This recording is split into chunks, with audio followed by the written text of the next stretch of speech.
Buenas a todos. Otro viernes más con el Star Citizen Live y en esta ocasión se titula Vaya concepto, se podría traducir así, ¿no? Vaya concepto. Y nos van a hablar sobre el tema de, bueno, de cómo crear un personaje y tal, ¿no? Buenas, Kitsune. Así que, dentro asunto.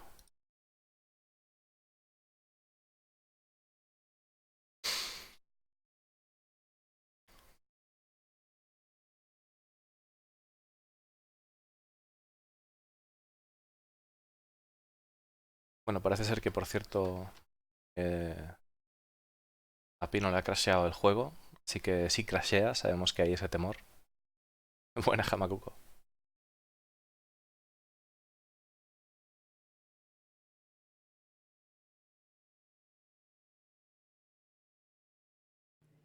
Three, two, one.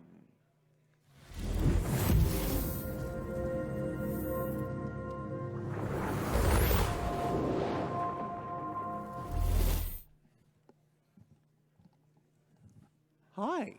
Is that the right camera? That is the right camera. Hi, everybody. Welcome to Star Citizen Live Gamedev. What a concept. We are here with lead concept artist, Jeremiah Lee. Jay Lee, why don't you tell everybody who you are and what you do for Star Citizen? I'm Jeremiah, and I'm just going to look longingly at you. Just hold on. Go ahead. Just go ahead. and I'm the lead concept artist.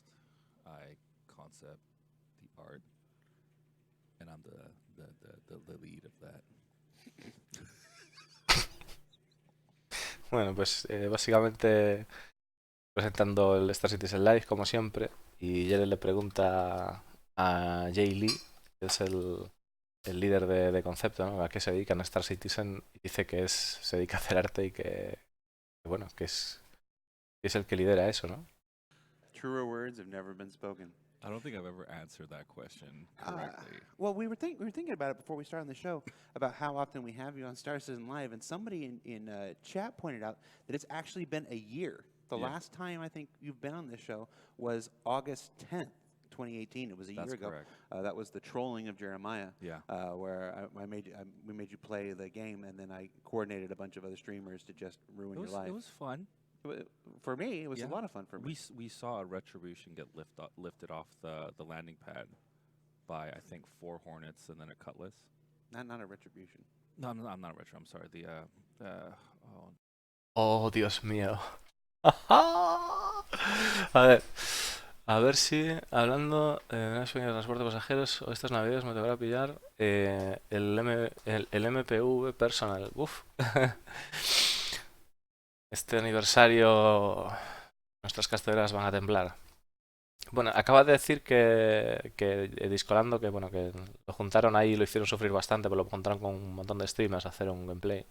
Dice que fue divertido porque vieron una Retribution salir del hangar. Y claro, la Retribution no puede ser, porque sabéis que la Retribution en realidad es una nave de 3,5 kilómetros. Y puede ser que estén trabajando en la Retribution, que haya sido un lag mental que haya tenido porque lo han hecho recientemente. Shoot, what is it called? I'm so sorry, UK. What was it? It's oh my goodness. Well, Jeremiah tries to remember What's it called? what he was doing a year ago. On today's show, we are going to be concepting a character clothing concept. If you watched Inside Star Citizen yesterday, you saw a segment with Jeremiah there where we revealed several of the NPC concepts that have gone into production ahead of Microtech being added to the Star Citizen universe. And today, we are going to continue that work and build some... let's give Jeremiah a try and see if he can tell us what we're going to build. Dice que mientras se pasan, mientras intenta Jay Lee recordar lo que hizo hace un año, nos está explicando que esto va a ser un show en el que van a mostrar el tema del diseño de las ropas de Microtech. Ya vimos algo en el Inside, ¿no? Con el tema del bartender y eso que nos enseñaron. Go ahead. You're back up now. It's not the Retaliator. No, not the Retaliator, not the Retribution. It's another R ship. It's the salvage one for Aegis. Oh my goodness. Not. Oh. La nave de salvamento de Aegis. I'm not telling you at this point. Oh, it's gonna kill me. Anyways. Hey, chat, what is it? Reclaimer. Reclaimer. Oh my Pues eso, la yeah, Reclaimer, ¿no? Reclaimer. See, I already moved on though to what Oh. we're going to be doing today. Okay. Now you have to tell us what we're going to be doing Oh, today. so instead of like last time, actually, instead of just doodling around, I actually wanted to do a painting of a possible jacket that would go in the Microtech. And so I wanted to show my process. I should also have my reference board here on the left. Dice que estuvo trabajando en una chaqueta, en una cazadora para poner en los personajes de Microtech y que nos va a enseñar ahí las referencias a las que estuvo trabajando, que las tiene ahí en su tabla. Yeah, we'll go ahead and bring that board up here. There we go. Why is my face on your reference board? We're not doing that again. I don't know what you're talking about. This is the same reference board you brought up when we did the last time we did this, which This is was not true. well over a year ago. This Well, is not true. okay, well, that had those pictures in it. You put those No, pictures no, back I in. don't know what you're talking about. We are not doing another Discord. Dice, bueno, está diciendo básicamente que no vamos a hacer esto tal, y el Jay Lee le dice, no sé de lo que estás hablando, Lando, déjame tranquilo, porque le ha puesto el careto ahí de Lando en un personaje, ¿no? So what we I have like images of jackets, like snowboard gear, some very interesting cuts. Chaquetas, and also some tech that I put in here. bueno, movidas de, hay una ropa de tecnología y tal, movidas de ropa de nieve. There's also some tech on like the on the hoodie, which I thought was really cool, and there's some tech on the sides. So Sí. those are the reasons why. Ropa con alguna tecnología a los And lados, also en la, use a en la lot of capucha. architecture in my references as well. Why is that? A lot of architecture, they have a lot of repetitive shapes, but then architects, they have to figure out a lot of, they have to come up with solutions for very trivial problems, which is like the landscape. So that it has to look good with repetitive patterns, but they have to be able to do that on a very sophisticated ground plane. Or Está diciendo de que le pregunta Lando por qué cojones ha pillado también una pieza de arquitectura como referencia. Dice que muchos arquitectos que tienen como que resolver problemas triviales a veces, referente a la estructura, y que tengan que encajar en lo que es el paisaje, pues haciendo pues así patrones repetidos y demás. location. So like they are very successful with doing a lot of these very stylistic and very design heavy architecture. Mhm. I'm sorry, design. Wait. And so I use that as reference a lot. Bueno, Just okay. That camera. You can show him to that camera. You bringing your dog by? Hi Shane, how you doing? Good. We got what? How long do we get? We got 5 minutes into the show. Oh, I'll come back. bueno, dice, están ahí de coña, ¿no? Porque acaba de llegar el tipo con el perro, que ya llevan 5 minutos en el show, y dice, bueno, pues bienvenidos, ¿no? O lo que sea. Entonces el tema dice que los arquitectos que realmente que hacen plantean buenas soluciones para resolver ese tipo de problemas, que está hablando del paisaje, lo que encaje con el tema, y en ese tipo de arquitectura pesada, ¿no? Como el que estamos hablando ahí, se refiere pues a un gran edificio, supongo, ¿no? Y que también pues que de ahí puede pillar inspiración, ¿no? Porque hacen un buen trabajo normalmente. Thank you, Shane. What's your dog's name? Georgie. El perro se llama Georgie. It was Anton 2 weeks ago. Hi, Y hace 2 semanas era Anthony, y ahora, bueno, pues que ahora es Georgie, fuera. Carrying on, also I bring in some tech here, as you can see, some possible tech that we can put in, and also use animals as well. Like so, I thought to use penguins because one, it's in a cold environment. Microtech is pretty much a snow planet, and there's a lot of like really cool shapes that are happening here, and I won't. Parece que han visto ahí movidas de tecnología, ¿no? En la ropa, como el bombín este que está por aquí y tal. Y que la otra fuente de inspiración que son pingüinos. Una de ellas es porque es un clima frío y que puede servir de inspiración. Y que luego las formas que tiene por aquí que molan, ¿no? Cómo se unen esas formas y demás. Kind of want to incorporate that into the jacket. So nature does a lot of cool things. So you're using architecture, which is obviously man-made, and you're using, you said a penguin? A penguin. Why is my voice going down? Something going on with the audio. Keep going. Yeah. You sound fine. Okay, cool. So I thought to use, I don't do this all the time, but sometimes I do look at nature to bring up, some sort of inspiration for coming up with some of the designs. Dice que normalmente no usa la naturaleza, pero a veces sí que lo hace para incluir inspiraciones. Y que quiere poner como esas formas de donde se junta el amarillo y el negro de la cabeza del pingüino en un toque de esos a la chaqueta, ¿no? Because I could just, I could go to a website and look for, like a jacket and just copy that, but like that's not fun, and it's like Que podría ir simplemente a una web y copiar la chaqueta, pero que eso no sería divertido. very restricting. So, and also nature has a lot of cool stuff. So that's actually kind of how we got to here as well. We use a lot of nature. I just saw it on the bartender. Nos están partiendo la caja de que Lando acaba de ver su cara ahí, ¿no? I don't know what you mean. What are you talking about, Jared? I have no idea what you're talking about. But yeah, I tend to use architecture and nature to kind of come up with new designs, new sometimes solutions to function as well. If we want to put in some sci-fi tech, we have to justify why that thing is there, and that's specific. Me dice que no solo en aspectos se fija en la naturaleza, sino también en soluciones para determinadas funciones que tienes que, cuando pones algo en una ropa, que a veces tienes que justificar por qué eso está ahí puesto, ¿no? Big shape, and so I turn to architecture and animals. All right, so if you haven't totally figured this out yet, this isn't going to be one of those episodes where we answer a bunch of questions and you find out a bunch of stuff about the game. This is a game dev episode where we discuss process and the way in which one of our team members goes about their day-to-day work. In this case, it's understandably pasting a bunch of my faces all over the place. We're going to get past that, though. Mm-hmm. So you have what looks like a Microtech-looking person using a snowy background. Yeah, What manufacturer is this? This ELD? This is going to be for ELD. Okay.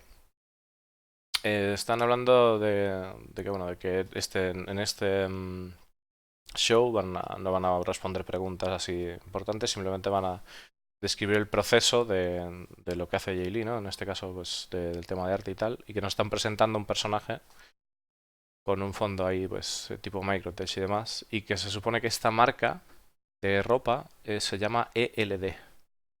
ELD. And we've shown some of that before. Here we go.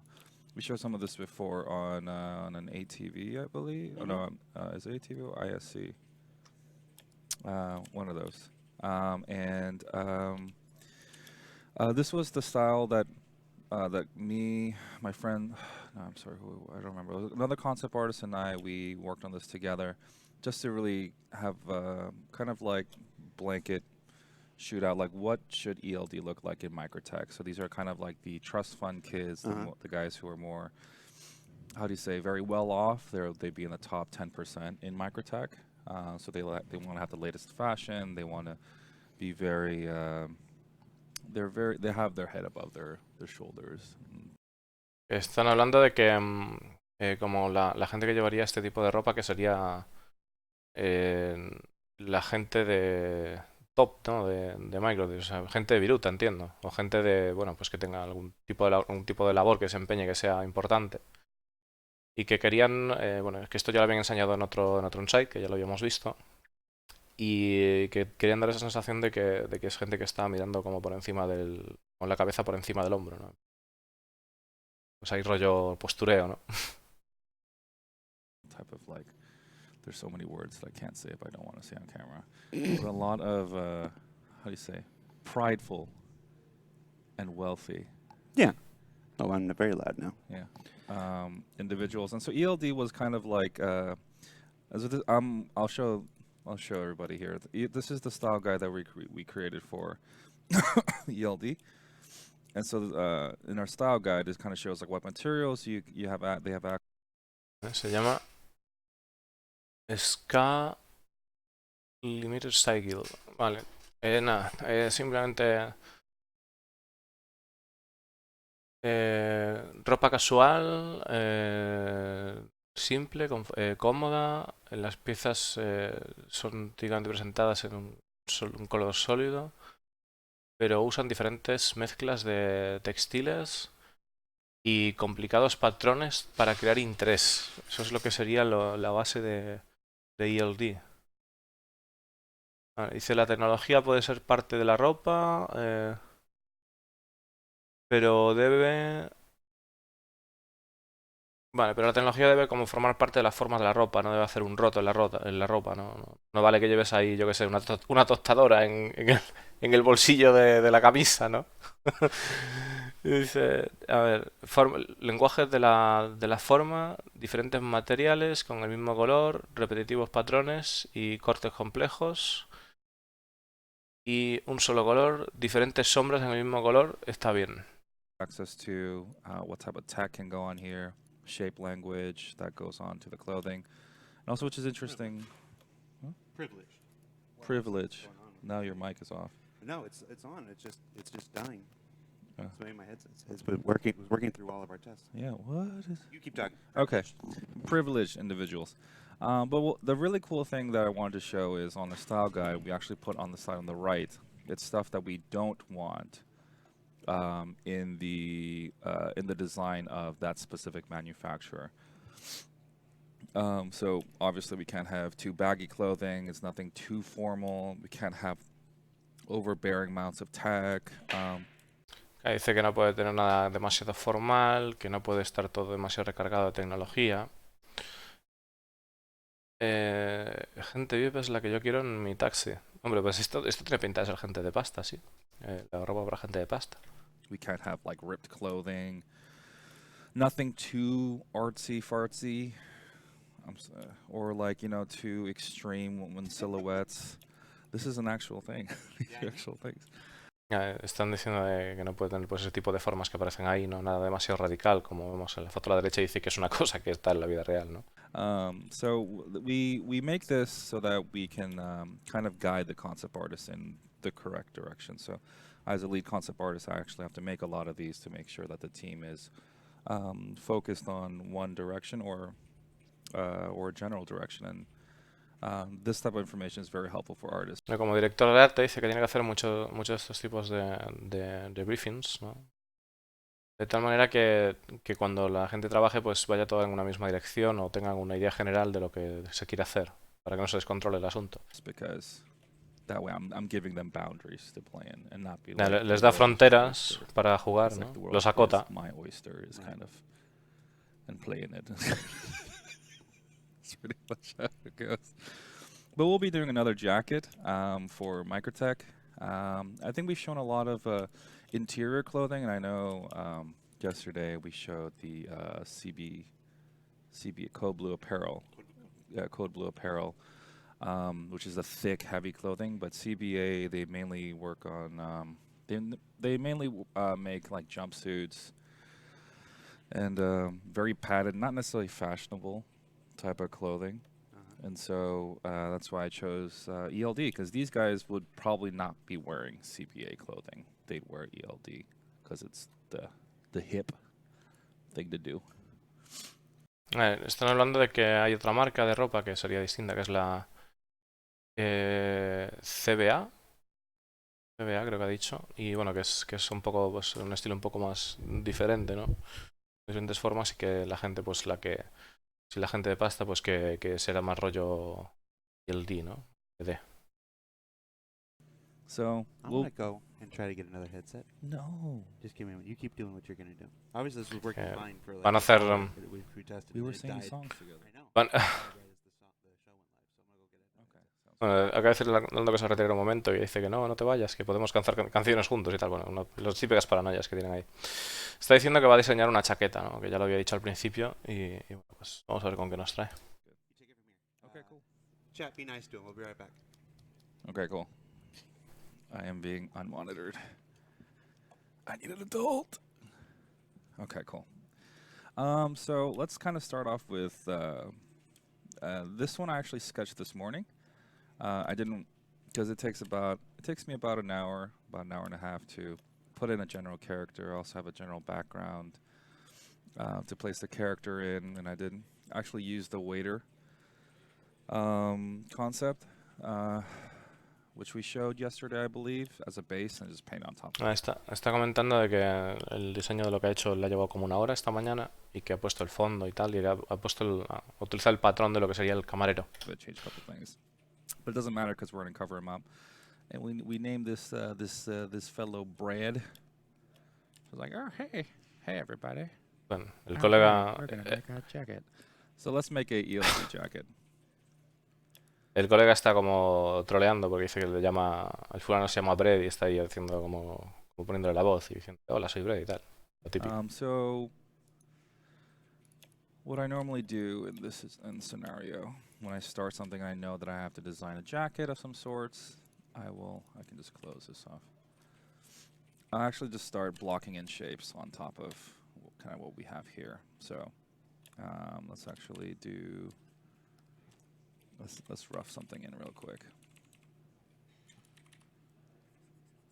It's so awkward. I'm just used to having Jared next to me while I do these things. Dice que So right now I'm just blocking in the shapes. What would a jacket look like on top of clothing? que está como poniendo los bloques de las formas de la chaqueta y dice que se siente extrañado de no tener a Jared ahí al lado, ¿no? Mientras hace este tipo de show. So I'm not thinking of something too overbearing, but it still has to be able to withstand the cold temperatures of Microtech. Entiendo que dice que no quiere hacer algo que sea demasiado, podría decir, que tape todo, ¿no? Pero que aún así tiene que ser una chaqueta que tenga sentido para un clima frío. Oh man, he started to look. Ooh, hello. Let's see. I think we should. Jared, should we give him a hoodie? Yes, let's give him a hoodie. And actually, I do want to cover up the front a little bit.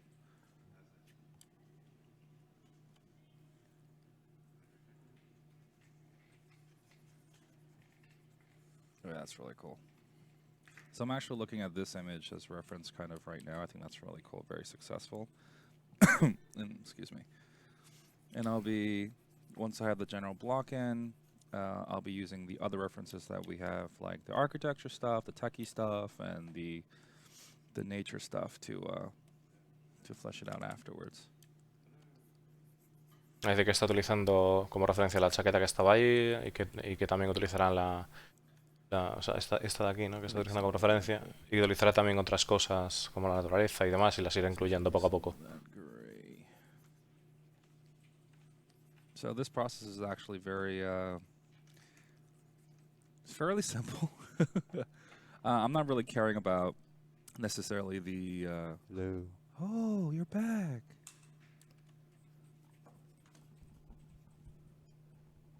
Can you hear me? Kind of. There we go. Oh, there we go. I was so alone. There was nobody here beside me. No, I think it's the audio mixer. The audio mixer is having trouble. Is it? This is the same original headset. Oh, The new headset didn't work. Está diciendo que están teniendo problemas ahí con el audio mixer, por eso Discolando ha ido a cambiar sus cascos y que dice, bueno, en resumidas dice que el proyecto, o sea, el proceso de hacer lo que está haciendo ahora mismo, que en realidad es bastante sencillo. Tech problems. It is what it is. Where was I? We're adding a hoodie, I think. Yeah, we're adding a hoodie. So right now I kind of blocked in the general shape of what the jacket could look like. But I'm keeping it loose. Keeping it loose. If you notice, my brush is pretty big. It's fairly big. But the reason why I keep my brush this big at this stage is just so that I'm hitting the main notes. Mm-hmm. Not really caring about the little details just yet. I'm thinking. Me dice que el tema de que un pincel corto ahora mismo, que es porque está definiendo las formas básicas, ¿no? Que realmente no le importa mucho ahora. Te quiere dar la forma básica y luego pues ya podría cambiar de pincel a algo más pequeño, poder dar detalles, ¿no? Esas cosas. Big cuts, just the coverage of the clothing first. And so I think the black's not a good choice, probably because it's starting to look very urban. So I think Right. Dice que el negro no es un So, buen color, porque es demasiado urbano. when you see winter clothes or snow clothes in films, a lot of times they're usually bright colors, Mm-hmm. which I mean, snow is obviously a very bright color. Is it to blend in, or is it just because that's the environment and it's to match and complement instead of stand out in stark contrast? Well, a lot of it's kind of like to reflect off the sun. Black attracts in a lot of light, right? So it's kind of like if you wear a white shirt or a black shirt out in the open in the sun, uh, you'll get a lot hotter when you're wearing a black shirt because it just sucks in a lot of that light, a lot of that heat.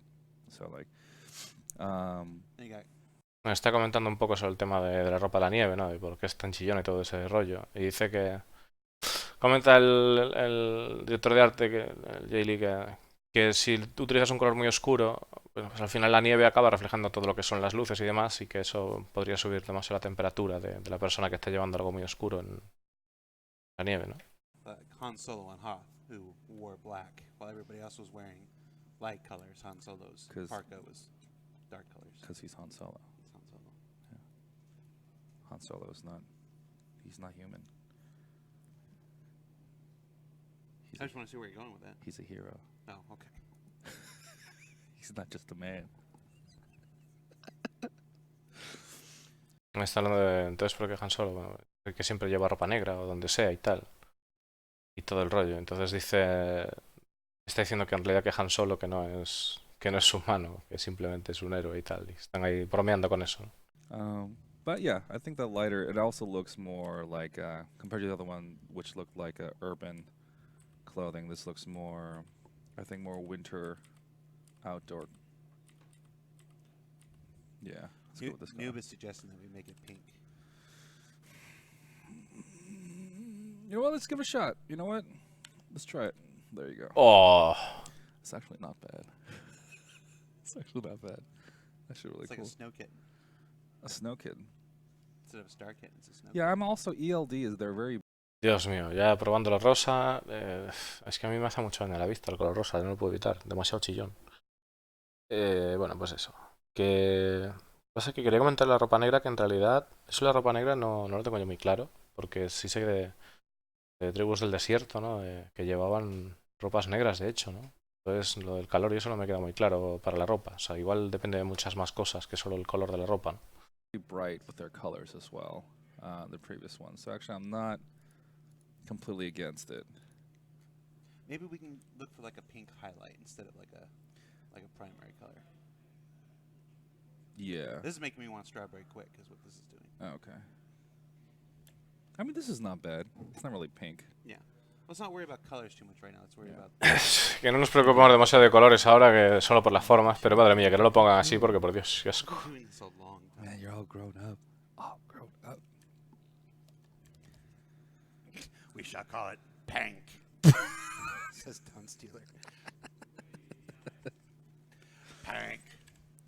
Okay. Cuando dice así pink con voz así todo loca, está diciendo rosa, rosa. O sea, I think this is pretty much it. I don't really want to do a super long trench coat type of thing, because they will be going out outdoors, and I think a trench coat could be a little bit annoying in the snow. Yeah. I could be wrong. I'm sure there's a bunch of great people who charge the snow in a trench coat. Nothing against you. Trying to think, Chad, are there any in pop culture, in sci-fi and genre entertainment, are there any snow trench coats? I mean, it sounds cool. Han Solo wore a trench coat in the forest. Nobody else had a trench coat in the forest, and Han Solo had a forest camo trench coat. But he's Han Solo. But again, I'm trying to think of an example of a snow trench coat. Snow Job and G.I. Joe didn't have a trench coat. None of the characters in the thing had a trench coat. Snowtroopers. Snowtroopers. Did they have trench coats? They had pretty long coats that terminated Oh, right above their yeah, ankles. yeah, you're Yeah, right. yeah, they did. está hablando un poco de ponerle como una capa o algo así, rollo gabardina. Y decía, no sé qué de Han Solo, de que tenía una de camuflaje del bosque, o no sé qué historias y tal. Y otra vez bromeando con eso de Han Solo. Y el tema están hablando de los soldados del Imperio de Star Wars. Es que están jamadísimos, tío. Están hablando de los soldados del Imperio de Star Wars, de que sí que tenían una capa blanca en la nieve y todo eso, que los Snow Troopers, ¿no? Los troopers de la nieve, que sí que tenían de eso y tal. It didn't really look like a trench coat because they had a really tight waist on them. Yeah. But yeah, that could be considered a trench of style. You know, let's give it a shot. Why not? We're still in the roughing out stage, so it's not.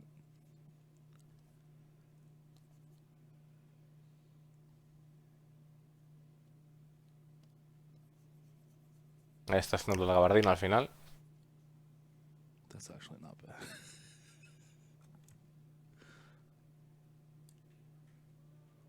And actually, the reason why we can like play with the idea of a trench coat is actually this is actually I kind of we've briefly talked about it before in the previous interviews and stuff like that. But as you know, all our clothing and armor are modular, so we have zones. The one thing that does not necessarily have zones are the jackets. So we just name it the jacket port, but anything underneath the jacket, they have to fit a certain zone, a cutoff, right? So that we can swap out with other stuff.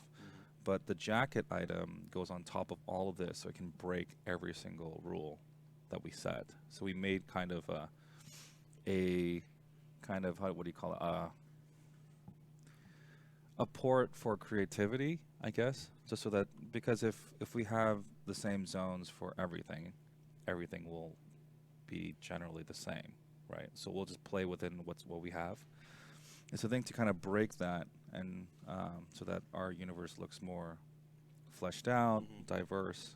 We put the jacket port there, so that even if we had a jacket that's a trench coat, or if it's just cut off up to here, we can totally do that because it sits on top of our zones, and like the shirts and pants, and so it allows us to do a lot of this crazy stuff. Me están comentando de que a la hora de diseñar la ropa tienen como unas ciertas limitaciones, ¿no? Para poder diseñar lo que es la ropa para que se molde bien a lo que son el cuerpo y demás historias. Pero a la hora de diseñar lo que es una cazadora, como que dejan más libertad a los artistas, pues pueden romper más reglas a la hora de tener que diseñar un tipo de ropa, ¿no? Entonces nos está indicando que pueden pues modificar toda esta parte sin ningún problema o hacer diferentes formas.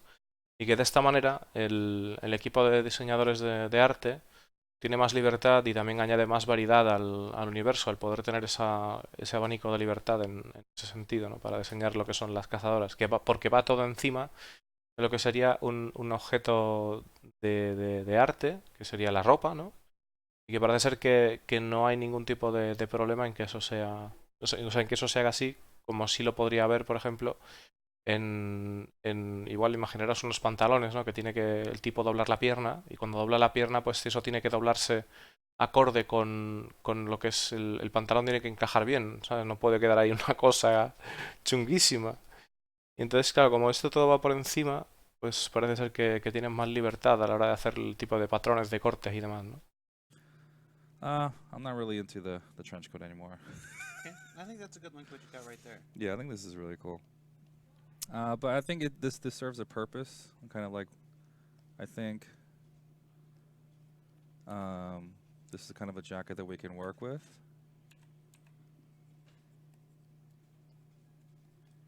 And I'm totally okay with Jared if you have any suggestions regarding tech and stuff like that that you would like to go in here as well. Yeah, we're just talking shape language at the moment. You're basically doing an overglorified thumbnail at the moment. Yeah. Somebody had a question. I was looking for it here. I'm gonna have to paraphrase it because it's not on the thing anymore. Have you ever? Somebody was asking if you've ever designed something that wasn't using a real world reference, and then somebody comes and points up a real world reference and goes, "Oh, this is just like this thing," and pulls it up, and you're like, "Oh." Yeah. Yes, that has happened. That has happened on a couple things. Clothing, we get that quite a lot because there's just billions of clothing out there. And they all have A veces si les ha pasado que cuando diseñan algo, que a veces coincide que están en la vida real, ¿no? Dice que les ha pasado eso con algunas cosas y que, por ejemplo, con la ropa pasa bastante porque hay llenos diferentes de tipos de ropas ahí fuera, ¿no? Es que a veces puede coincidir. To fit the same basic Yeah, shape, and so exactly. there's only so much variation you can do. Exactly, and that's actually one of the biggest things that we don't struggle with, but one of the challenges that we have to face is armor, because we come across the same problem where a human actually has to run inside of it, and so there's only so much shapes that we can play with on the macro scale. The micro scale we can tweak things here and there, but silhouette-wise, a lot of other even real world and also other IPs. Which I have friends in different IPs, and we come across the same problem. It's just the arms move a certain way, the legs move a certain way, and also our torso only twists and turns a certain way as well. And so we come across the same problem. Dice que también tienen problemas, por ejemplo, a la hora de las armaduras con ese respecto, de que se pueda ver en la vida real. Buenas, Lopcus. Y claro, comenta que el problema que tienen es que no tienen demasiada libertad a la hora de hacer esas piezas, lo que comentaba antes, porque al final un brazo se mueve de determinada manera, entonces, bueno, pues sombreras, todo eso tiene que tener una determinada manera, así que tampoco hay una libertad excesiva a la hora de poder hacer las formas o de variar esas formas, ¿no? Hablaba también de que, por ejemplo, también tiene problemas con el torso, porque el torso tiene un movimiento muy concreto, ¿no? Que sería, pues, girar el torso a la izquierda o a la derecha, ¿no? Same challenge.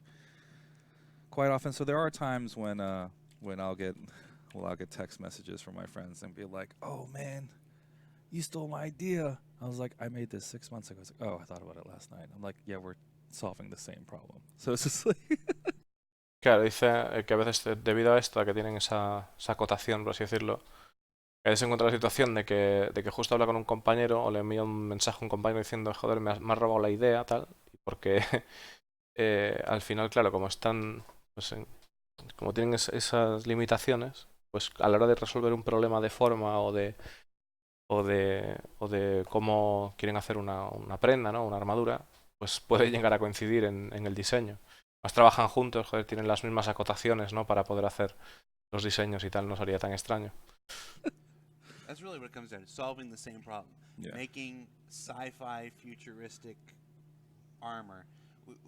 Many of us have the same influences. Mm-hmm. You know, we all grew up watching the same Star Trek, watching right. the same Star Wars, watching the same, Battlestar Galactica reboot, all that stuff like that. So we all take from many of the same cultural influences, and then we apply that through our own individual prisms, and we come up with stuff that end up being iterations and variations of what everybody else is doing. Mm-hmm.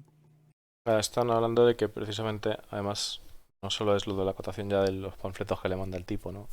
Sino el hecho de que a la hora de inspirarse, en que todos bebemos de la misma inspiración, ¿no? Star Wars, Star Trek, cosas que todos hemos visto, ¿no? Al final son cosas muy comunes y que a la hora de desarrollar las movidas, pues claro, pues pueden llegar a coincidir, además, aún por encima si es para el mismo propósito, ¿no?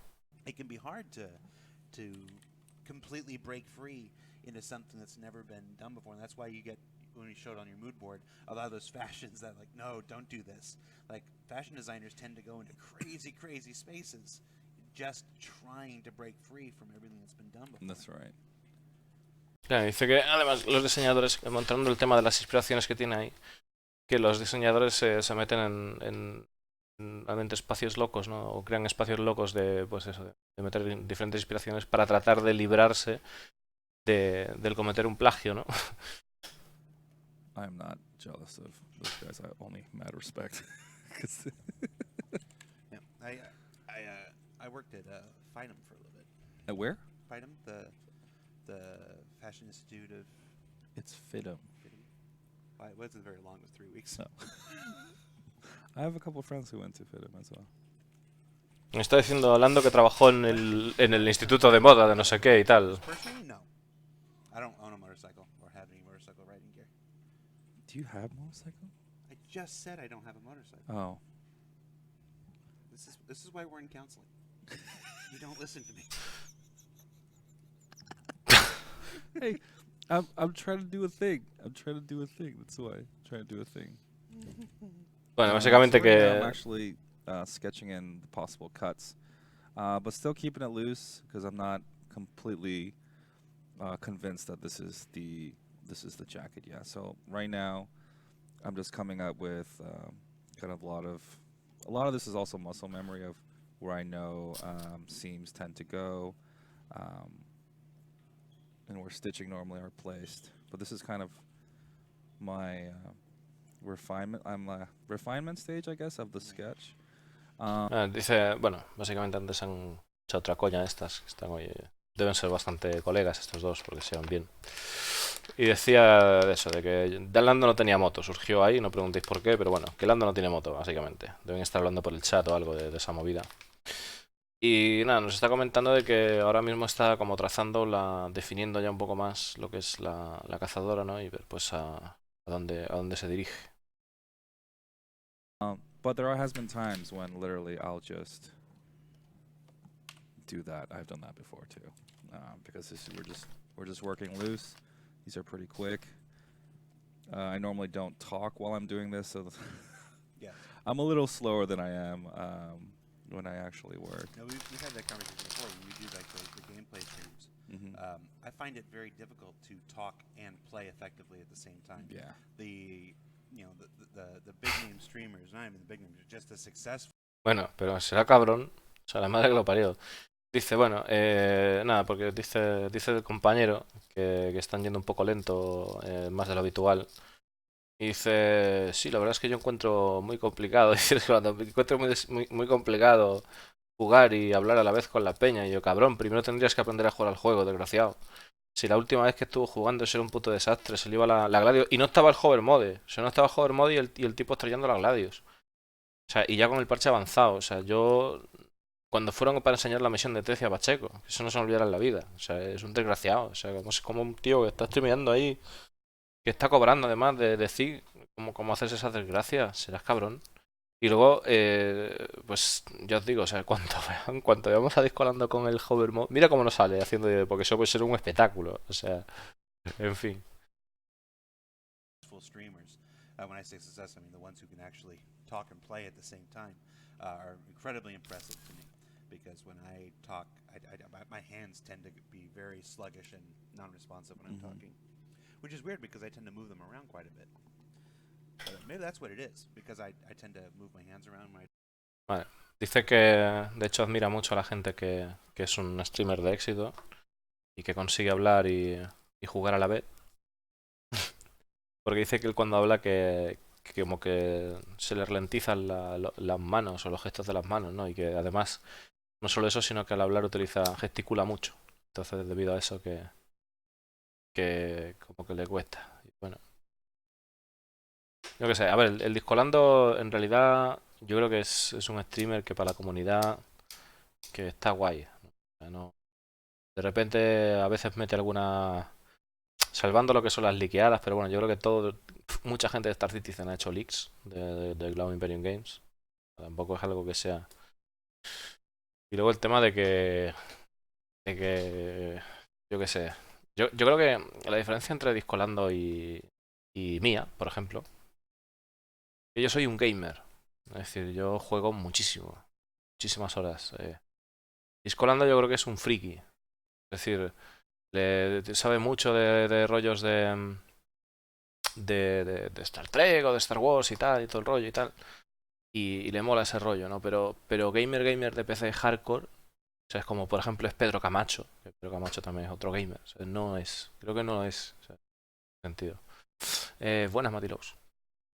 Y eso, pues claro, se nota, porque si realmente fuese un jugador hardcore, o sea, en el momento que hubiese pillado la Gladius ahí en Tecia, vamos, eso iba, pero fino no, lo siguiente. Playing and talking, I can't. Maybe it's locking my hands. Maybe that's what does it. Maybe that's what does it. Could be. How does this concept phase tie in with the 3D modeling phase? So normally, well, normally at the very end, when we have a concept that we like and we get it approved, we pass that image over to the modelers, the character artists, and then they'll realize the concept into game. So they'll sculpt it out first in ZBrush, do as a detailed sculpt as much as they can. But that's during that time, the character artist will talk with our tech artist to make sure that it fits the volumes, fits the zones, that it will be possible for that thing to function in the game. We know a lot of our ship concepts. Vale, están hablando de que a la hora de diseñar una pieza como esta, pues lo que hacen es hacerlo por un programa que se llama pincel Z Brush o algo así, ¿no? Que luego lo pasan, pues en ese momento, antes de pasarlo al juego y demás, lo que hacen es hablar con los diferentes técnicos del juego, ¿no? Pues para ver que todas las formas encajan, que todo va guay y tal. Luego pasa ahí adelante, o sea, al final es como el resto de procesos, ¿no? Pues ya hemos visto cómo hacen con las naves, que de hecho acaban de decir ahí que sabemos sobre las naves y tal. Que al final hacen algo parecido, ¿no? Primero hacen los conceptos, hacen varias muestras, luego se las enseñan a Chris Roberts o a quien tengan que enseñárselo. En el caso de la ropa yo creo que dejará más libertad, supongo. O sea, es algo mucho más personal quizás la ropa que... Y para precisamente crear variedad tiene que... Yo creo que debería de dejarlo en manos de la gente, ¿no? La gente que sepa, además. Y bueno, pues básicamente es eso. Cuando ven que todo va guay, preguntando, esto mola, esto tal, esto es el propósito que tal, cómo queda, pues irán para adelante. Are concepted in 3D now because metrics are an incredibly important part of ships. As we've learned from building the ships that were concepted out in 2012, 2013, 2014 versus the ships that are concepted out today. It's very helpful to concept in 3D. Yes. We don't do many of our character concepts in 3D though. No. The reason why the ship team, I'm not part of the ship team, so if I get something wrong, please don't scream at me. But our ships have a lot of interactions with the actual player, right? So there are zones where a character animation will trigger, or they'll be compared. Other IPs or other stuff that I've worked on before, like you click a button and either the character snaps to that thing, or they'll do a kind of a magical hand wave and the animation will trigger. The thing with Star Citizen, though, is when your character reaches out and grabs something, it's actually grabbing something in the actual space. So there are metrics for these things, right? For characters, not so much. There isn't anything on a jacket where you activate something. So, not yet anyway. Well, we'll see. Claro, ahí, mira, ¿ves? Por eso mola Lando lo que ha dicho ahora. Bueno, voy a decir, básicamente están diciendo que, claro, de que las naves se diseñan en 3D y dice que por el tema de métricas y tal y cual, y que si eso que no se hace, ¿no? Para diseñar lo que son los personajes y tal, que se diseñan en 2D como está haciendo él ahora. Y claro, dice que efectivamente que claro, que tú cuando haces una nave tienes que mirar que una opción se active, ¿no? Entonces, por ejemplo, pues el abrir una puerta, el coger un algo, el interactuar con alguna parte de la nave, entonces ahí es muy importante el tema de las métricas. Y él dice que precisamente en los personajes que no hay esa necesidad. Y Disco Lando le dio el apunte de no todavía, porque claro, sabemos que posiblemente para el tema de la mecánica de cazar recompensas y demás, podamos agarrar a la peña y arrastrarla, o simplemente en el tema de salvamento o el tema de medicina y demás, no sé, puede que tengamos que cortar ropajes o movidas para poder hacer cosas. No sabemos hasta dónde van a llegar. Sí sabemos que las mecánicas van a tener bastante profundidad. Por lo tanto, la verdad sería una alegría que, por ejemplo, llevases a un pavo, ¿no? Y ahí todo jodido con su armadura y se la tuvieses que quitar de alguna manera con una herramienta o algo así y tal. Y curar una zona determinada, hacer un minijuego currado, ¿no? A mí me gustaría que realmente fuese así la medicina, ¿no? About that. But it's the metrics that we have, I guess, would be just the zones, which is just for modularity. And there's not that much gameplay in swapping a jacket out compared to a ship where you click on this button, then a component will open up. Right? You also get to work in the same area, sometimes in the same row of desks with the riggers and stuff, so that when these things get built out, if we should find a conflict, like a place where you didn't have the bend in the correct place here, and now it doesn't work, you can identify that very quickly and make the changes to the concept necessary to do that in a way that's a bit faster than we can with a giant spaceship. Yeah. So I mean, clothing tends to be quite it's very quick compared to a ship. Claro, dice que además a la hora de corregir, por ejemplo, un problema, un conflicto que tengan con una nave, que para, o sea, como justificando, ¿no? El hecho de que no se necesite también tampoco hacerlo en 3D ahí como se hace lo que es el tema de... Pero bueno, también supongo que tendrá que ver que quizás no están las herramientas adecuadas, ¿no? Todavía para hacer ese tipo de ajustes, ¿no? Entonces, quién sabe, quizás el día de mañana tengan una herramienta que les permita hacer eso y les permita trabajar con comodidad. Bueno, dice, en resumidas cuentas, que ahora, para poder arreglar alguna movida, por ejemplo, un vendaje que no vaya, no tenga que ir o lo que sea, que ellos les es muy sencillo hacerlo comparado con un fallo en una nave, ¿no? Que puede ser incluso un fallo estructural, a saber. And the reasoning why is just, like I said, there's so many things that go in a ship compared to clothing. There's just so many moving parts when it comes to ships. But for clothing, not so much. And also,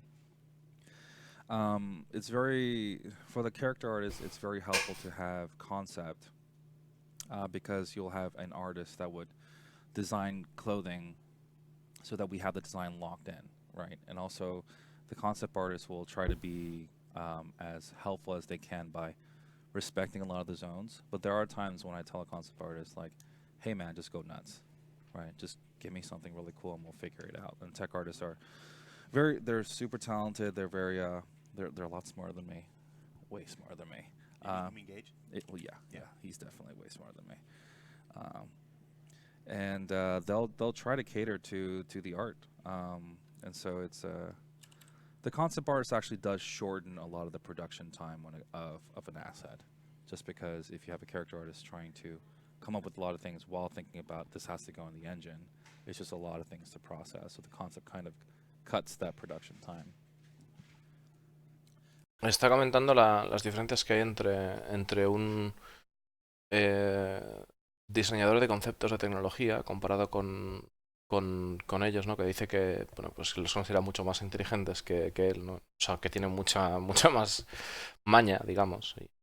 Y bueno, pues porque claro, ellos tienen que tener muchas más cosas en la cabeza a la hora de diseñar tal, y que a veces que le piden incluso alguna influencia o algo de plan de simplemente, oye, tío, dame algo para trabajar y pues a partir de aquí hacemos lo que sea, ¿no? En plan, entonces que en ese sentido que como que les tiene un respeto, ¿no? For those of you who are asking questions in the chat, remember we're talking about process as far as what we're doing here. It's general process related questions. Why do we do this kind of thing? What do we do this? If you're asking, is this thing in the game or is this thing going to be in the game? This is not the show for those types of questions. It's not the type of question that a character concept artist would be able to answer. So, if your question's about game features, this is not the show for that one. Just to help you out, because I don't want you to.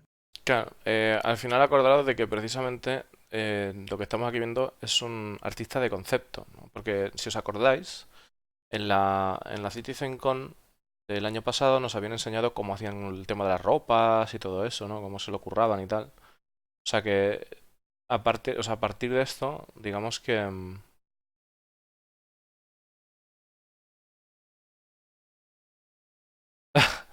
puto Cami, ¿qué tal? Digamos, digamos que, bueno, que va así el tema de que ellos, o sea, realmente solo están haciendo los conceptos, ¿no? Las tal, o sea, que no... Entonces está diciendo a la gente que no pregunte si esto va a estar en el juego, si no va a estar, porque ellos no tienen la respuesta, ¿no? El pingüino está porque el pavo se inspira en esas movidas como referencia. Y porque, bueno, pues porque refleja el invierno y porque mola mucho. Palabras del desarrollador. Bueno, del artista. Sit there and ask the question 14 times in the chat over the next hour and be like, why are they ignoring me? I'm trying to help you out here. This is not the show about game features. Mm-hmm. So if the question starts with, well, how will this work, or will we be able to, or something like that, that's not this show. This is a show about Jeremiah's progress. That's about me. Process. That's all about me. Hey, Gary. Hey, guy. So I got a basic shape of the jacket. I think it's pretty cool. Mm-hmm. I haven't actually figured out what this actually is yet. Right but now, it's almost got like a country western kind of, style. yeah. When you leave it with just the top there. Yeah. If you didn't like carry it down, it almost seems a little western. Vale, dice que todavía tiene que averiguar qué coño va a hacer con esta parte, que esto es como una especie de rollo así western y tal, y a ver cómo... Yeah, but which I think I've been kind of going in that direction, kind of been feeling it out a little bit. Somebody was asking in chat earlier if we do Space Cowboys. I mean, I would love a space cowboy. You're not getting me to sing, only because I don't know if my mic's going to cut out. No. Están preguntando por ahí si van a hacer Cowboys del espacio. Y dice el pavo, el Jay Lee, que le encantaría hacer Cowboys espaciales, ¿no? Y al final, no sé si sabéis, bueno, hay una serie que es referente en ese sentido, que tiene ese rollo un poco. Que podría ser Firefly, ¿no? Firefly pues va de ese rollo. But we have used for some of the designs, like for the bounty hunter concept that we showed off as well. A lot of that was inspired by some of the Western films and also just like cowboy style. Let's follow up on that a little bit while you're doing this. One of the things you mentioned in the ISC7 yesterday was doing bounty. We've already done the shipjackers in the past, and trying to come up with bounty hunters that don't look like shipjackers. And what were the similarities you were running into, and how are you working to avoid that? So for shipjackers, the brief that we got was they're very theatrical, but at the same time they put together what they want on their armor, and they'll just kit bash stuff together. The thing with bounty hunters is these guys are professionals, but they won't be wearing a uniform, right? And just any, even current day, what do you call them? Headhunters? Is that what you call them? They just dog the bounty hunter. They call them bounty hunters. Yeah, but then like they don't have like headhunters are people that find you jobs. Oh, yeah. So, but you know those are very different than bounty hunters. I guess what would you call them? Like I think they're just called bounty hunters. Private investors. Bueno, están hablando del tema de la ropa de los cazarrecompensas, de por qué hablaba el otro día que no quería que se parecieran a los shipjackers. Digamos que vamos a poner el otro lado, o sea que la otra gente sería simplemente como personas que se ponen lo que sea y fuera, ¿no? En plan simplemente pillan piezas de armadura y van ahí a pecho a lo que pillan. Y el Bounty Hunter tiene como que tiene un perfil más profesional, entonces como que tiene que tener algo que no tienen tampoco como uniforme, pero sí tienen que tener una especie de ropa pues que inspire esa profesionalidad, ¿no? Y están bromeando entonces ahora de llamarles cazadores de cabezas, y bueno, están discutiendo ahí, pero un cazador de cabezas no son cazarrecompensas y investigador privado, no sé qué, bueno. Investigators? Like, you know those people, they're like... Bounty hunters often have a private investigator license, yes. Yeah, but like, those type of people, they don't have, like, they don't wear cop uniform. No. Or, like, you know, so they wear what they want to wear, which is efficient for the stuff that they do. So it's geared, the clothing or the armor is geared towards their profession, right? Yeah. So... recovery agents. I think that like federal recovery agents. Sure. I don't know. They're going through some. Yeah, but regardless, se refiere a los investigadores privados con que son personas que llevan atuendos que les facilitan la profesión o que son interesantes para la profesión que desempeñan, ¿no? Y en ese sentido, pues eso se refiere con el tema de los cazarrecompensas, ¿no? Que tengan un atuendo que aunque no, o sea, tú ves a un investigador privado y se entiende que es un investigador privado, aunque no tiene un uniforme de por sí, ¿no? The shipjackers, for a while, they were the only ones that were kind of non-uniform-like style. The slavers, to a certain extent, they were kind of like that, but like shipjackers were the extreme version of that. So how do we make armor that looks tailored to an individual that's a professional while not looking kit bashed was kind of the tricky part. Like uniform. Yes. So we had to find a balance of that. Claro, dice que tienen que encontrar un equilibrio, por ejemplo, en el caso de los esclavistas, ¿no? que también tendrían su tema y que deberían tener su estilo, pero como que tienen que tratar de huir o evadir el tema de poner un un uniforme, ¿no? Que no sea un uniforme, pero, o sea, intentar buscar un equilibrio entre una ropa que indique que es un profesional de algo, pero que no es un uniforme. Me vais a disculpar un segundo, vengo ya en 0,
ya estoy de vuelta.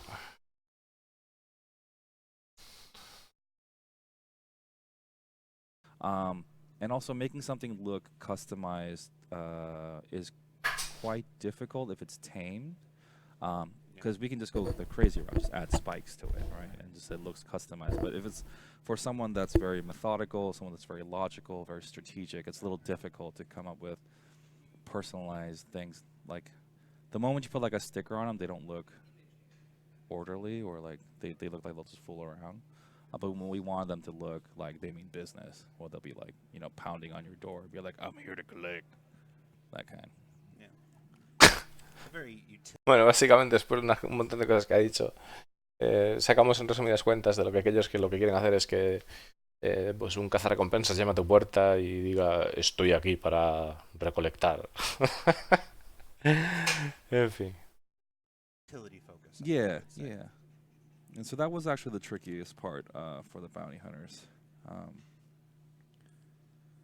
So right now I'm actually looking at this architecture piece right here, and I really do like this shape right here, this pattern that's happening. I'm trying to see if I can maybe incorporate some of that here. It would be really cool. Let's actually grab some of that yellow over there. Me está viendo colores. ¿Lo veis? And actually, you probably noticed by now. I tend not to like grab colors from the color palette. I'll actually grab colors from photos, and the reason why I do that is because most of these photos are taking place in real life, right? And so the colors that are in the photos are real, and they're reacting to the sun or some sort of light. And so the colors that are here are not like, they're very actually kind of pastel. They're not like your, let's pick this yellow for a second, right? If I were to pick yellow, my natural instinct will come here, so it's super saturated, right? But if I grab it from a photo, it's more realized, it's more realistic. Nothing is ever this bright. Claro, dice, lo que está comentando ahora es que a la hora de pillar colores y tal, que trata de pillarlos de la paleta de... O sea, que no los pilla de la paleta de colores del programa y los pilla pues, de referencias que tiene por aquí, porque de esa manera consigue que los colores tengan una luz mucho más natural y demás. Y pues que está comparando ahí, de hecho, el amarillo no pillado de la paleta, que es súper brillante, que eso no tiene sentido, que no sería natural. Entonces, como que los colores que se pillan de las fotos, que son de zonas de la vida real y que son, o sea, se ven porque reaccionan con la luz del sol o otras movidas, ¿no?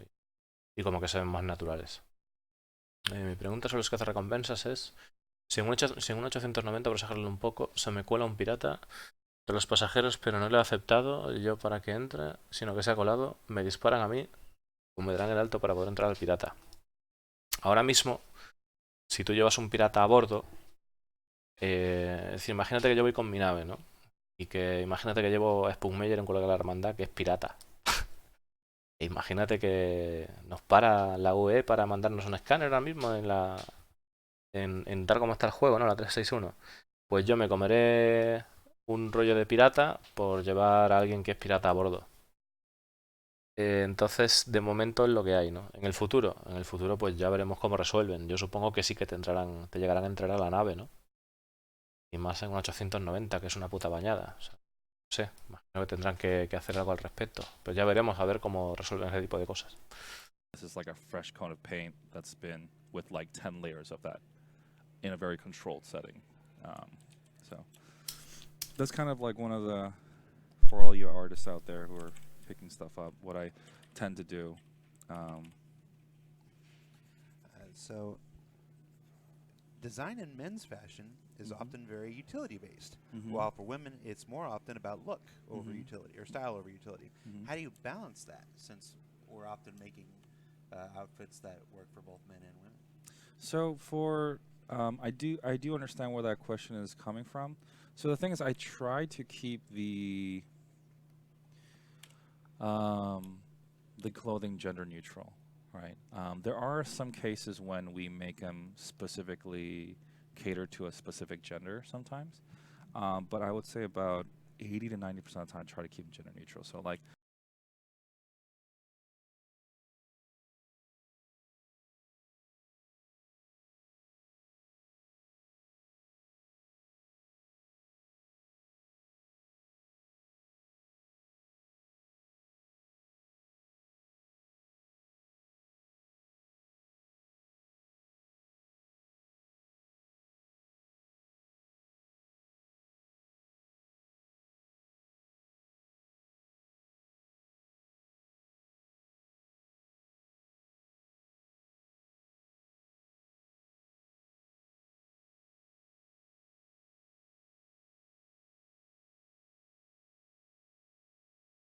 I'm not accentuating his like this character's like this figure too much. It's kind of very broad.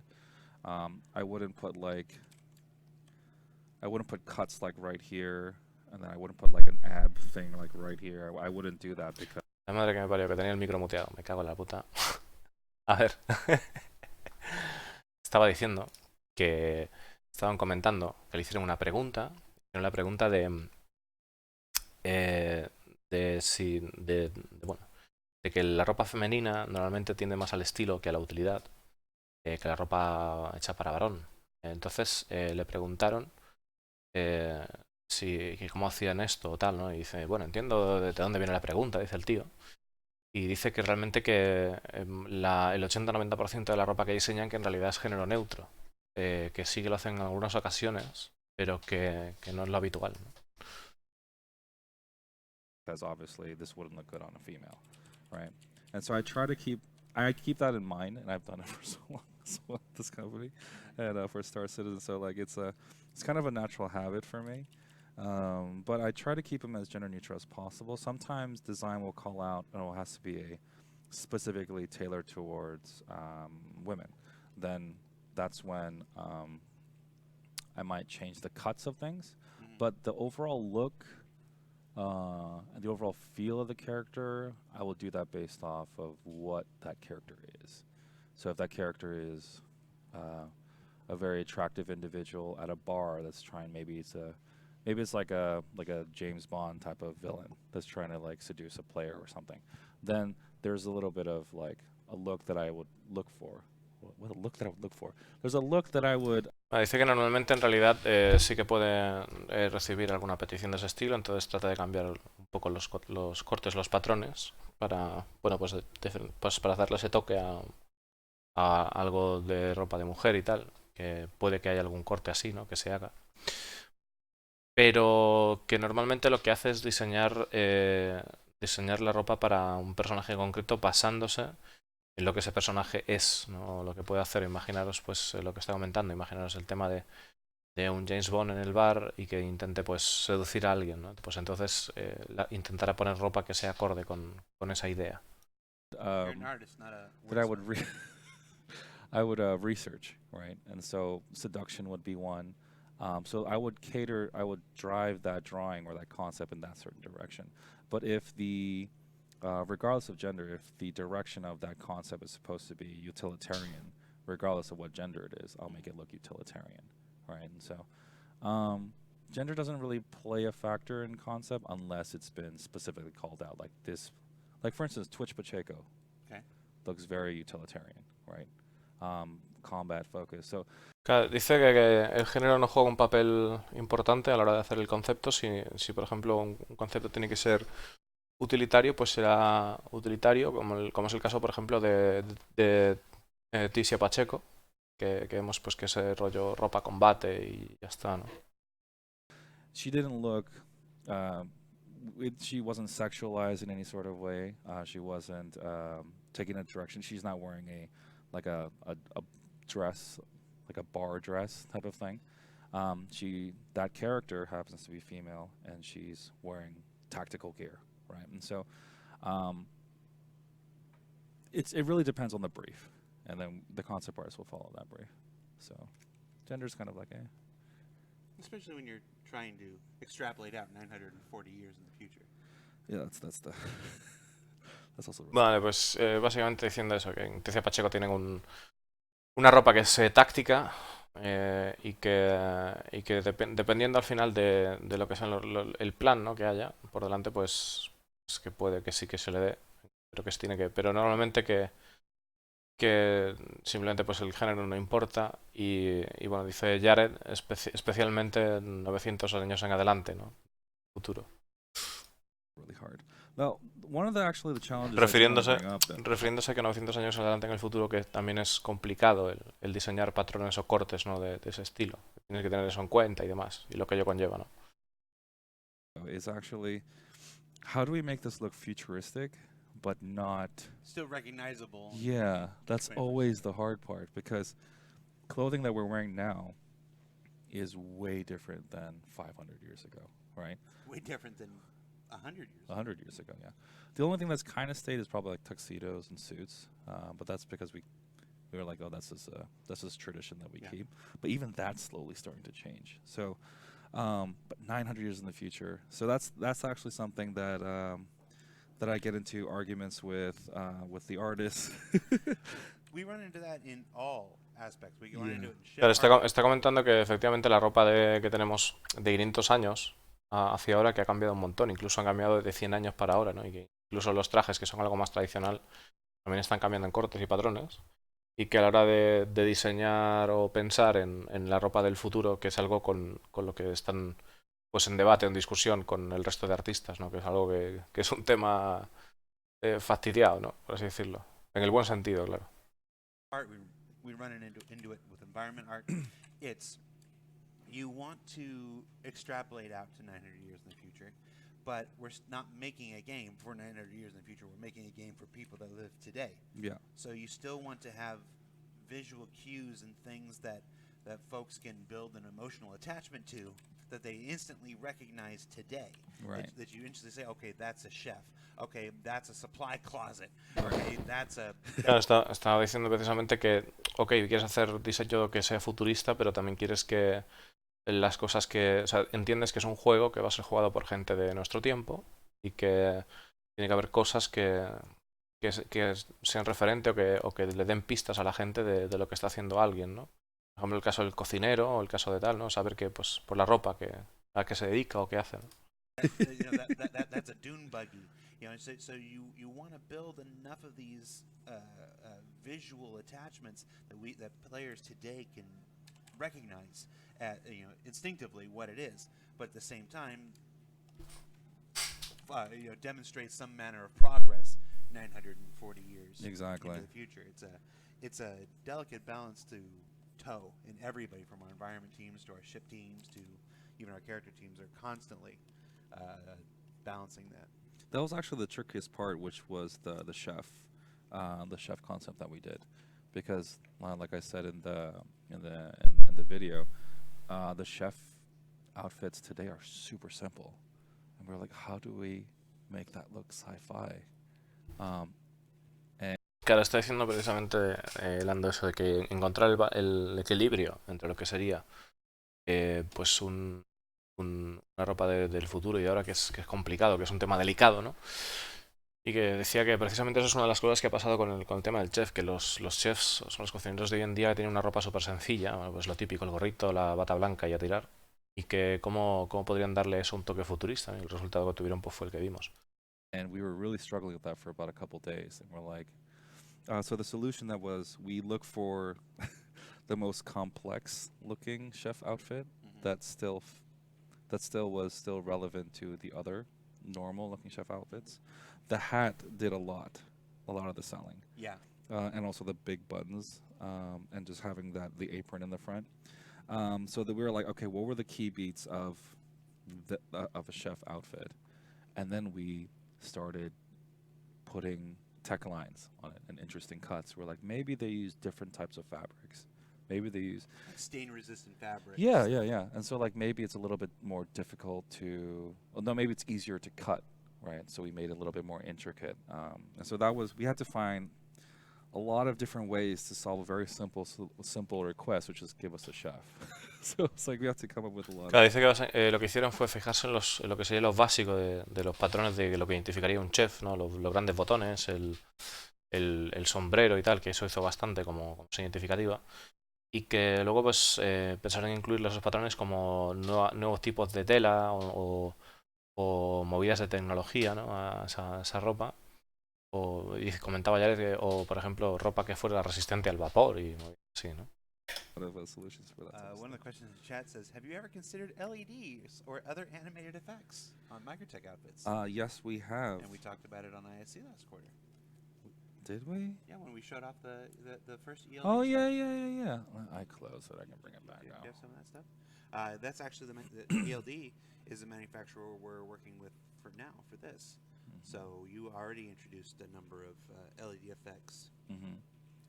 So let's do that. I close it, so let's bring it back. So this was a very, this is a very, what do you call it? Very risky move that I made on this one, but I wanted to kind of push like what our clothing is, and this is actually our first Terra brand that our community has seen. And so for Microtech, I pitched the idea of maybe I can actually see the individual like stock portfolio. Like just they have their stock Yeah, portfolio right there it's on the just shirt. like, and it's updating and it's like scrolling and. I have absolutely no trouble believing that will exist one day. I think it will. People would flex, or people would just be super depressed looking at their own. But also. Entiendo que tiene puesto ahí. Bueno, movidas de lo que pone ahí del stock numbers a esto. Bueno, que es lo que pone ahí. O sea, le hicieron una pregunta si relacionada con la ropa, si vamos a ver en el tema de movidas LED en la ropa y todo eso, ¿no? Entonces simplemente volvieron a retomar el concepto de que sí, de que ya lo habían enseñado en un site, efectivamente, de que había ropa que se iluminaba, ¿no? Que tenía esos efectos y tal. Y de que bueno, están hablando de la movida que tenía el pecho, que tenía el pecho aquí, que esto se va a actualizar, o sea, la idea es que se actualizase en tiempo real de lo que está sucediendo, ¿no? Y que dice Lando que sí, que me imagino que eso suceda y que pasa así en el futuro. Así que igual vemos ropa, yo qué sé, puede ser de todo. O sea, desde ropa que te enseña las pulsaciones a cualquier movida. La gente de esta sitio no está muy loca, y lo sé saber. This is the crazy. I was also here too. Stock numbers just on like their little bands here, but this was the biggest one. Having ship commercials being played on their clothing. So also keep in mind this all. De todas las cosas así que interactúan o tal, que el más gordo sería este ropaje, que este ropaje tiene, bueno, pues el vídeo de la promoción de una nave dentro de la ropa, ¿no? La verdad es que una ropa así estaría guapísima. Una camiseta así, ¿no? This is concept. None of this is guaranteed to go in the game. So this is all just me spitballing ideas to the directors and also Tech and also Chris and also the art directors as well. But also LEDs are here. We were actually talking about animating textures. So like if we were to put a video or some sort of like scrolling texture, we do have the tech to do that. However, it is very expensive. Yeah. So there are methods of doing that. Is it wise to do it? Probably not. Because eventually you're going to have 300 Vale, está comentando de que lo que hay ahí realmente es un concepto y que, que la tecnología que tienen ahora, que sí es posible hacerlo y que sería muy caro. Y se puede, pero sería muy caro, muy costoso en el sentido de carga de trabajo para lo que estamos viendo, ¿no?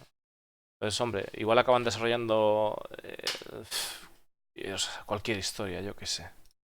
People all standing in the same place, Yeah, 300 different videos playing exactly, on their video exactly. t-shirts. Yeah, but I did talk to Dave Haddock about, just spitballing ideas. I think we were just drinking coffee and we're sitting down, we're chatting, and I brought this up to him, and he was like, "It'd be really cool if you were broke and and you just needed money and you're stuck and your ship's all somewhere else. You got dropped off somewhere and you have no money, and so the warriors, beautiful people who stand outside with the signs and they wear the Statue of Liberty clothing. So imagine that, but it'll be like an Aegis shirt that just plays Aegis commercials 24/7, and you just go around. As like a little career, Yeah, and exactly. just like every 8 hours, You're walking advertising. you get a You get a direct little deposit, tick, yeah. you get a direct deposit Yeah, in your exactly. wallet. So we did talk about that. We thought that was super funny, and I totally could see that 900 years in the future as Oh, well. absolutely. I think having ads play as well. Like you have your, there was one for this one I spoke with Gage about was, what if like the colors of the shirt would just change, and we just have to do like an animating video and just kind of UV it on here. But like these black areas, what if they were like... Estaban hablando en general bueno, que se juntó ahí con un desarrollador y empezaron a hablar sobre la movida, de que sería genial el poder tener este tipo de, de camisa, ¿no? Con publicidad de X y estuviera bombardeando ahí 24 horas o cada 8 horas publicidad de X o lo que fuera, ¿no? Sería guapo el tenerlo. Y que una de las otras ideas con las que vinieron sería con que estos patrones que hay por aquí amarillos como que cambiasen de color. Estuvieran cambiando de color, ¿no? Like kind of after every 10 seconds, it'll just kind of like flip over to the other side and it'll reveal a different color. So we, for concept also, like, I'm very like, what if we did all this crazy stuff? And I'm like, That's what concepts are for. yeah. And then Gage and Corey will Concepts are where you instantly shut explore me down. all the crazy ideas, and then everybody else tells you what you're gonna actually do. So I'm like the dream. Bueno, básicamente decía pues que una de las ideas era que como que la textura se fuese girando o algo así, que la sensación al cambiar de color que se fuera girando, pero que como todo esto que es concepto, ¿no? Que el concepto que desarrollan toda clase de ideas locas y le dice Lando, bueno, pues para eso es para lo que es el concepto, ¿no? Pero que luego cuando vas al tema de hacer las movidas, que claro que hay que soltar fuelle. I'm the dreamer, Yes. and then Corey is the realist, and Gage is also a realist. It's like so. last year when you sprung Chef Lando on me, and then or Chef Disco, and then all the source files for that image disappeared. I might have photograph memory. I could always bring him back. See plenty of me outside the game. We don't need to. I don't need to be in the game. Oh, you don't need. I do. All right, we got about 15 minutes. Oh, what? Really? Yeah. Oh my goodness, no. Okay, I'm gonna speed this up. Vale, está diciendo de que quiere volver a poner la cara de Lando y Lando lo que dije que no, que ya hay demasiadas por ahí fuera del juego, ¿no? Sin tener que el juego. Y le dice directamente que quedan 15 minutos, así que se tiene que dar vida. Oh no. I thought by painting the dude I cut the time. Well, I did cut the time, but... Oh no. Are you saying this work takes longer than an hour to do? Yeah. No. I know. Yeah. Well, also, I normally I'm a lot more focused. That's debatable. Yeah, well, I mean, that's what I want them to think. But right now I'm doing for those guys who don't know Photoshop, I'm using a soft light layer. I selected this, selected the entire bread, where there's bread and its jacket, masked it onto here. So anything that I paint in here won't go outside of it, so it'll stay within here. So it's also a cool trick that I do. Dice que para aquella gente que no sepa de Photoshop, que simplemente está pidiendo una herramienta que marcando bread por todos los lados, como está haciendo en línea puntos, a la hora de pintar hará que no se salga de lo que es los márgenes que ha puesto, ¿no?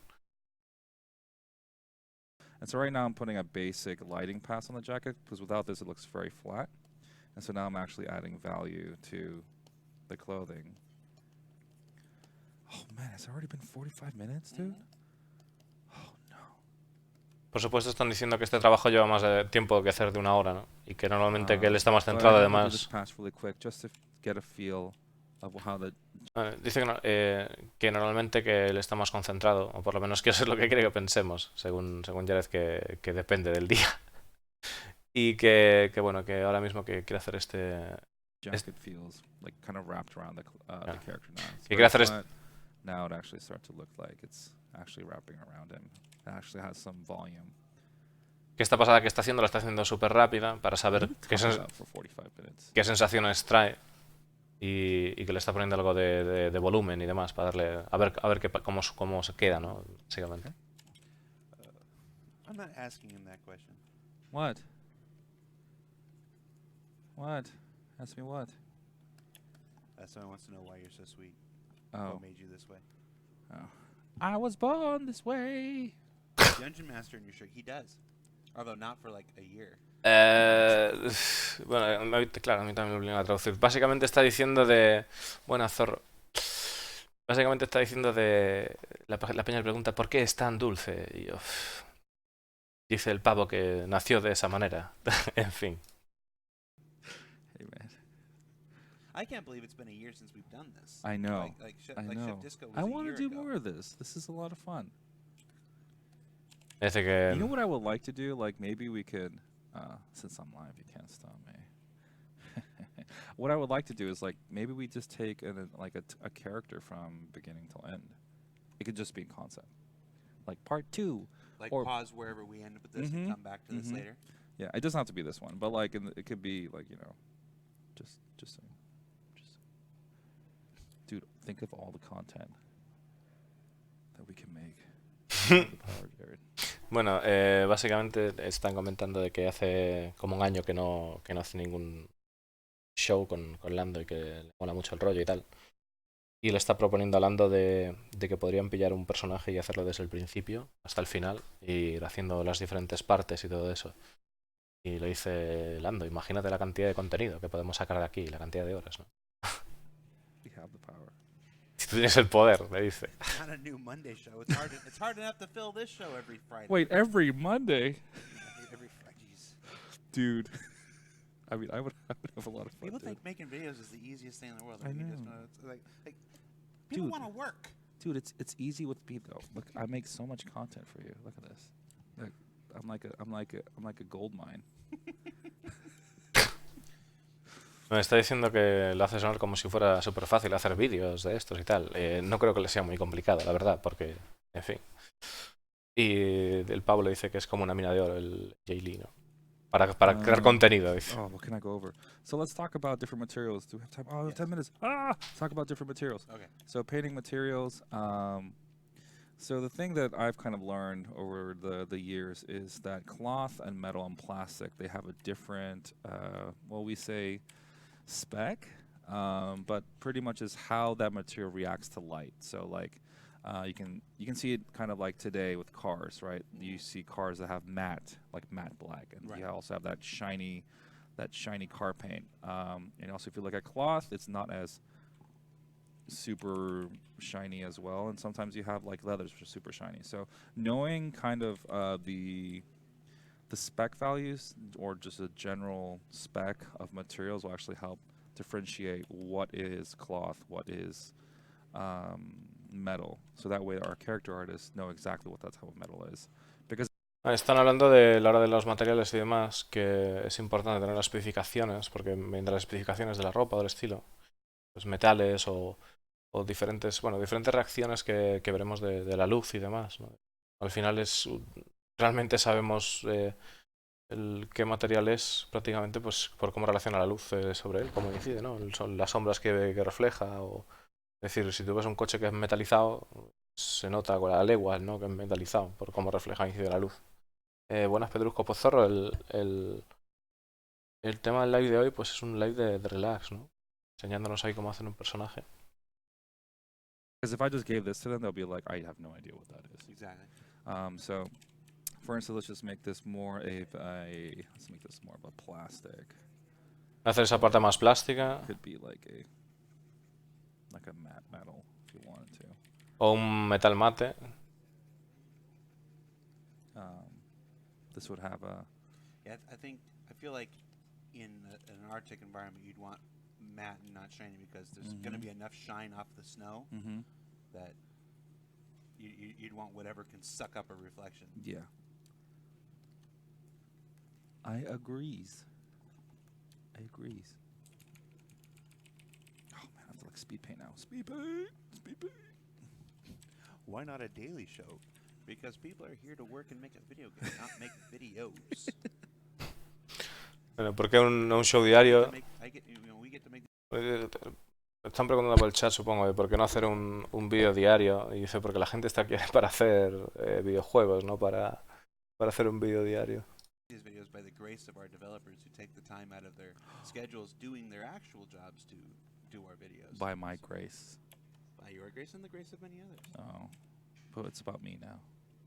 This particular moment for the next 8 minutes, it's about you.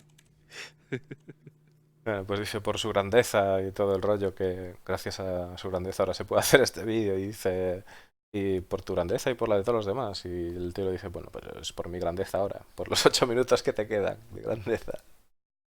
Ay. Okay, let's add a little bit of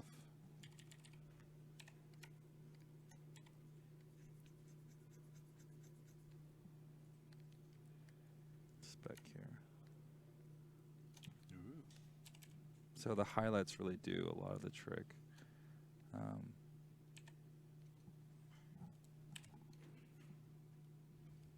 Vale, dice los resaltes que le hace que hacen bastante el tema del truquillo. I should stop, but I don't. I'm sorry, I got a clicky clacky keyboard. Estaba metiendo una herramienta suavizado.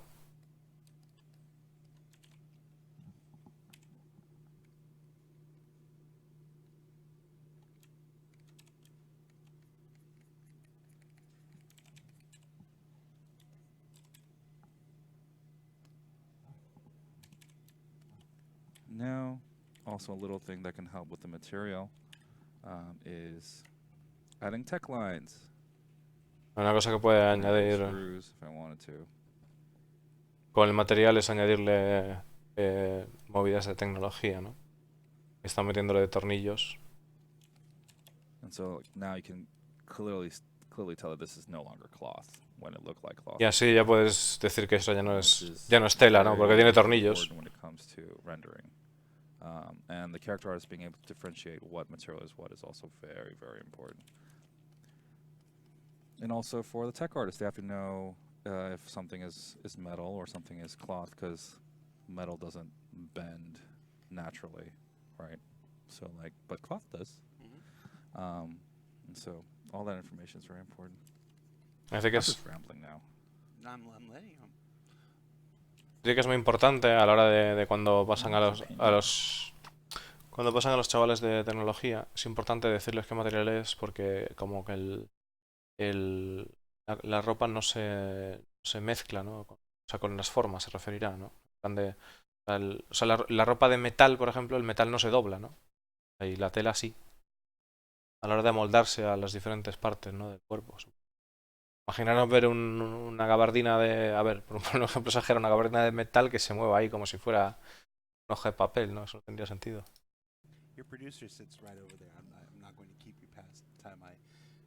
Bueno, no fue un ejemplo porque son pues una gabardina de latón, pero yo qué sé, se me entiende, ¿no?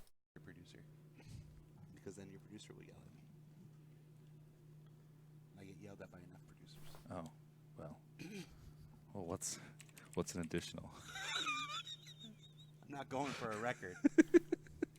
I broke the record like 3 years ago. No.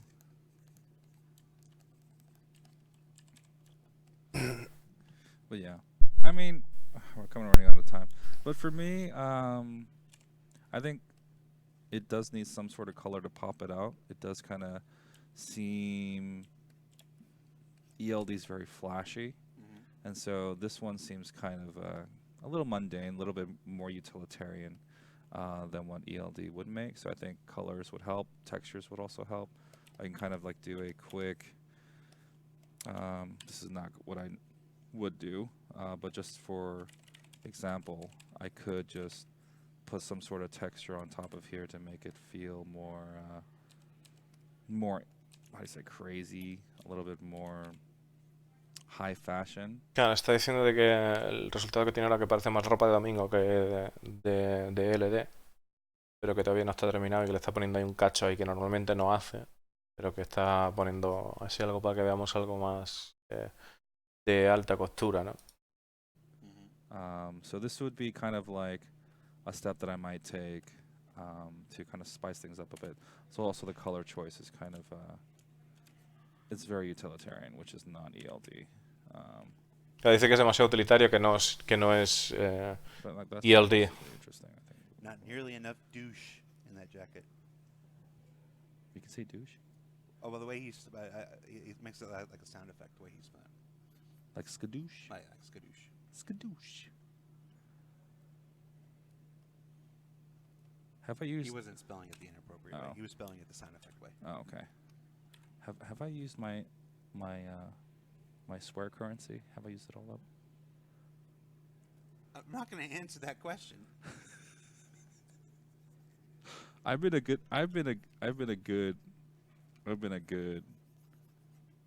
boy for the past couple streams. Yeah, the last stream was a year ago. Yeah. You don't get credit for not doing So does that reset anytime? Bueno, creo que está diciendo si le pilla alguna movida de las formas de hablar por las tonterías que estaban diciendo antes a la hora de si lo usa mucho y tal. Y dice el Jared que no va a responder a esa pregunta y dice que ha sido buena gente por los últimos streamings. Y dice, bueno, el último streaming que hiciste fue hace un año, así que... No. Oh, okay. All right, just check it. I just want to know what my boundaries are. If I still get crap from 2015, you still get crap. The internet never forgets. Oh. Internet nunca olvida. Si luce como basura, se quedará como basura.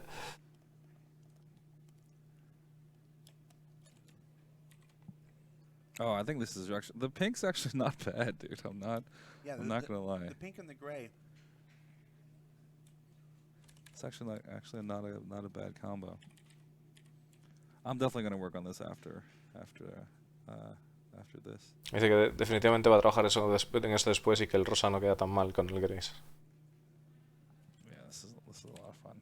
This is the fun part of concept for me. Is actually this stage. It's actually not the rendering part, because I get to come up with interesting ideas, possibly test some things, try some things, and like I said before, like, oh crap.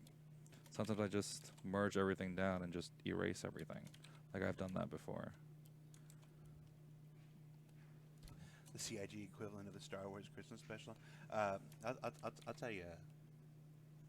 There's a story about that. We actually Ben and I used to dream about doing our version of the old Star Wars holiday special, a whole variety show, singing terrible songs and filmed on like a Super 8 camera and stuff like that. We used to dream about that quite a bit. I'd be down. Well, the holiday live stream that nobody talks about, kind of. Oh. There's no real reason to do a fake terrible show when you've done an actual terrible show. Oh. So that dream died. Ouch. That dream died. We could still do As it. well as a very large part of myself that day. We could still do it. I could be like the mommy Chewbacca. The mama Wookiee. A ver, es básicamente que estuvieron haciendo un show ahí por vacaciones, que intentaron hacer un show fake, pero que salió tan mal que se le quitaron las ganas, que ahí perdió algo de sí mismo el discolando. Y bueno, yo creo que fue, no sé si sería el pavo este que aparecía hablando, que no era Lando, no lo tengo muy claro, ¿no? Pero básicamente dice que podríamos, el Jail le dice que podíamos hacer otro y que podía hacer de mamá de Chewbacca, pero qué cojones, tío. You could be the uncle. Tú puedes ser el tío Chewbacca, qué cojones, tío. You've actually seen the holiday special, though, right? I know, I'm just leaving you out there on your own. What do you mean? I thought we're bros. Te estoy dejando tu rollo. Dice el pavo, ¿qué dices? Pero si éramos hermanos, loco.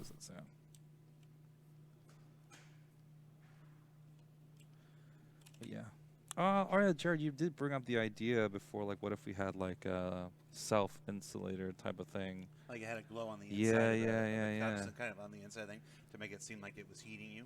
Yeah, I think that's a really cool idea. And we can actually have it kind of like in here as well. Like that's where the glow from this ELD thing comes from. It's Yeah. like Ah, dice que podrían tener una especie de como de guante o algo así, de aislante, ¿no? Aislante para el tema del frío y demás. Que es lo que tienen ahí puesto y demás. Estas monedas aquí. interior thing. That would be really cool, actually. And also adding LEDs makes things look sci-fi, kind of. I'm not gonna lie, I've kind of used that trick a couple times too. Not all the time. Sometimes.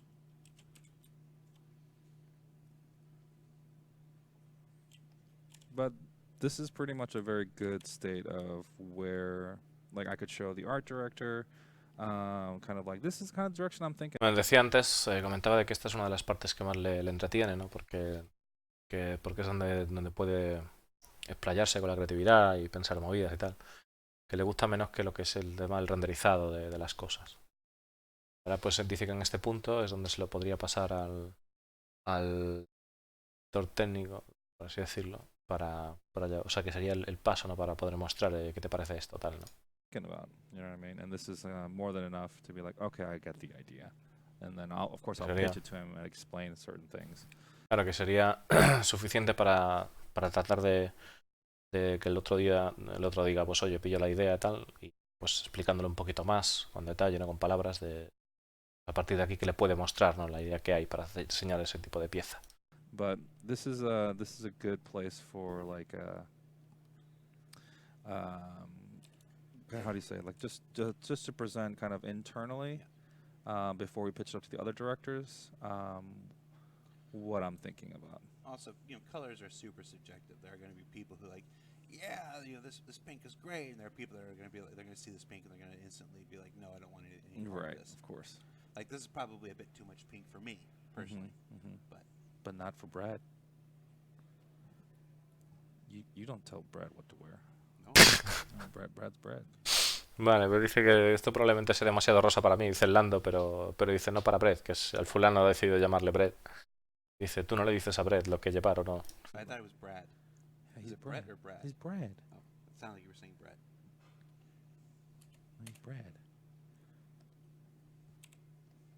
Don't. Para quien no lo sepa, en inglés Brett significa Find a better picture of me. pan. O sea, It's Brad. Brad. hostia.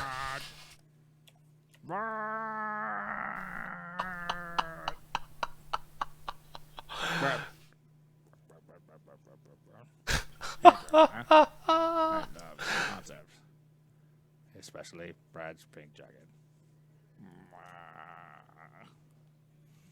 I'm losing my mind, dude. And that's it for this concept. We hope you Bueno, y eso es todo y tal y cual y fuera. Hostia, qué vacilada la acabo de meter al Lando ahí de risas. enjoyed hanging out with us for the last hour at the end of a very long week. You can tune in next week. We'll be back with another Star Citizen Live. I don't want to tell you what it is just yet because it's not 100% confirmed, but if I pull it off, we'll get a visit from an old friend that we haven't seen in quite some time. So, Pedro. He hasn't confirmed though. Oh, really? He hasn't confirmed though. But I'm hoping. If it's not, Oh. so look. Oh. We hope you've enjoyed hanging out with us for the last hour at the end of a very long week. You can tune in next week. We'll be back with another Star Citizen Live. I don't want to tell you what it is just yet because it's not 100% confirmed, but if I pull it off, we'll get a visit from an old friend that we haven't seen in quite some time. So, Pedro. He hasn't confirmed though. Oh, really? He hasn't confirmed though. But I'm hoping. If it's not next week, it'll be soon. Oh, dude, that's amazing. So look for an announcement on Monday. Yeah, so for Jeremiah and for me, Jared, we'll see you next week, everybody. We were on this camp. Vale, pues mira, acaba de decir que la próxima semana puede que traiga a Pedro, entiendo por Pedro que es Pedro Camacho, Si queréis, os voy a dejar aquí una shit, un segundo. Yeah.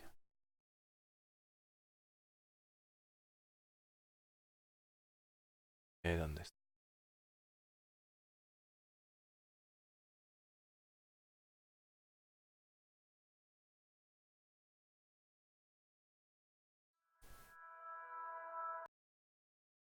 Ajá, buscando.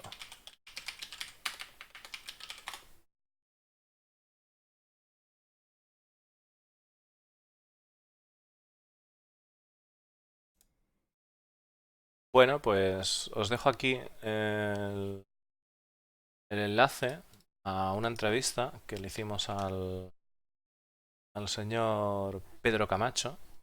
Me veis ahí a mí hablando con él. Y está muy interesante de escuchar. Os he pasado el enlace ahí. Se lo hicimos entre los compis de Punto de Salto y yo.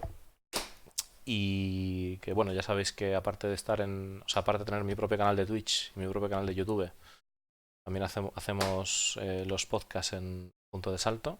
Que estamos allí Motoko, Iván72 y el Mister, Herbicida. Y la verdad es que mola mucho ese podcast, sobre todo porque es un pavo muy agradable. Además, una entrevista que, bueno, pues surgió que tuve la posibilidad de hablar con él y, y fue la verdad curioso, ¿no? Eh, Hoy no, mañana.